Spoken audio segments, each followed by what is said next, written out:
தமிழக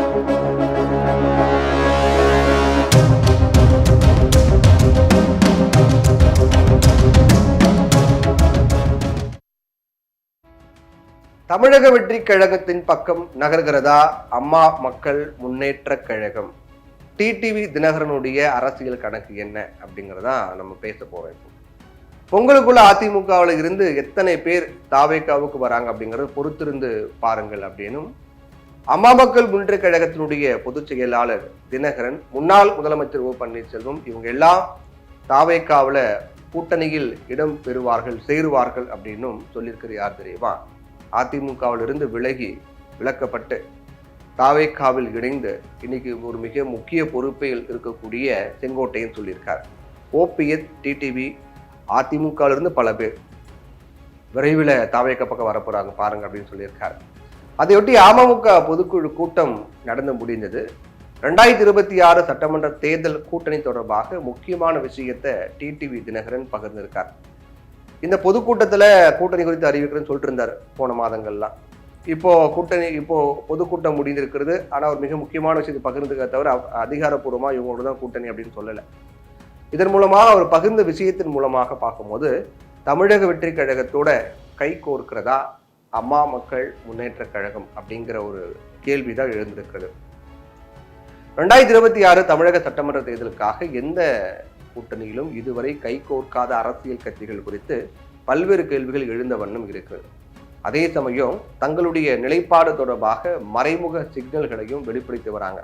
யார் அப்படின்னா, அதில் நம்பர் 1 அப்படிங்கிறது பாமக. அதில் 2 டீமு. தேமுதிக அவங்களும் அறிவிக்கிறன்றாங்க, பொங்கலுக்கு பிறகு பார்க்கலான்ட்டாங்க. டிடி தினகரன் இவங்களுடைய கணக்கு என்னவாக இருக்கு அப்படிங்கிறதா மிகப்பெரிய எதிர்பார்ப்பு ஏற்படுத்தியிருக்கு. அந்த வகையில டிடிவி தினகரனுடைய அம்மா மக்கள் முன்னேற்ற கழகம் தேசிய ஜனநாயக கூட்டணியில் இணையுமா?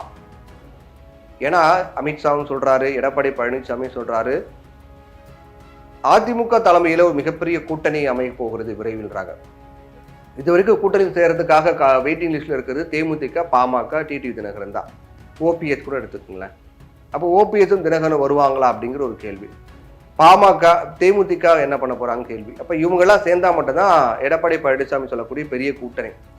அப்படி இருக்கும்போது டிடி தினகரன் என்டிஏ கூட்டணியில இணைவாரா அப்படின்னு கேள்வி. ஏன்னா எடப்பாடி பழனிசாமி முதலமைச்சர் வேட்பாளராக இருக்கக்கூடிய கூட்டணியில் நாங்கள் இடம்பெற மாட்டோம் அப்படின்னு உறுதியா இருக்காரு டிடி தினகரன்.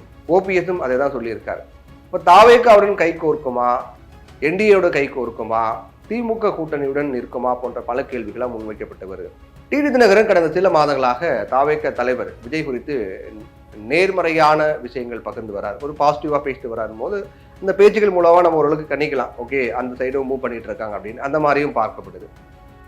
விஜய் பேசிய ஆட்சியில் பங்கு, அதிகாரத்தில் பங்கு அப்படிங்கிற விஷயத்திலையும் ஆர்வம் காட்டிக் கொண்டிருக்கார். மேலும் எடப்பாடி பழனிசாமியை முதலமைச்சராக பரிந்துரை செய்யக்கூடிய கூட்டணியில் நிச்சயம் இடம்பெற மாட்டோம் அப்படிங்கிற கருத்தையும் முன்வைத்து வரார்.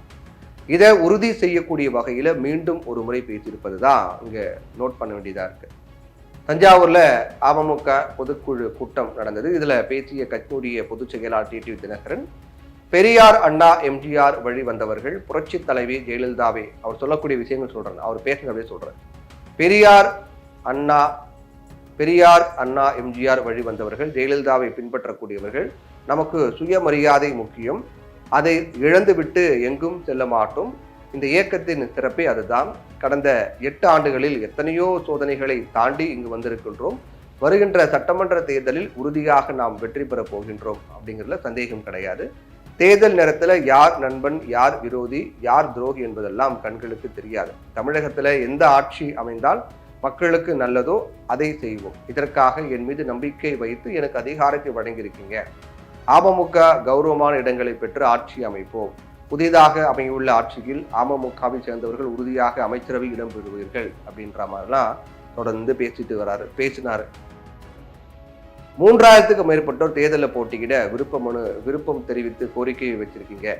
நம்முடைய சோதனைகள் எல்லாம் சாதனைகளாக மாறப்போகிற காலம் வந்துவிட்டது. நமது வெற்றிக்காகவும் கூட்டணியின் வெற்றிக்காகவும் நீங்க சிறப்பாக செயல்பட வேண்டும் அப்படின்னு கேட்டுக்கொண்டார். சுருக்கமா, கௌரவமான இடங்களை பெறுகின்ற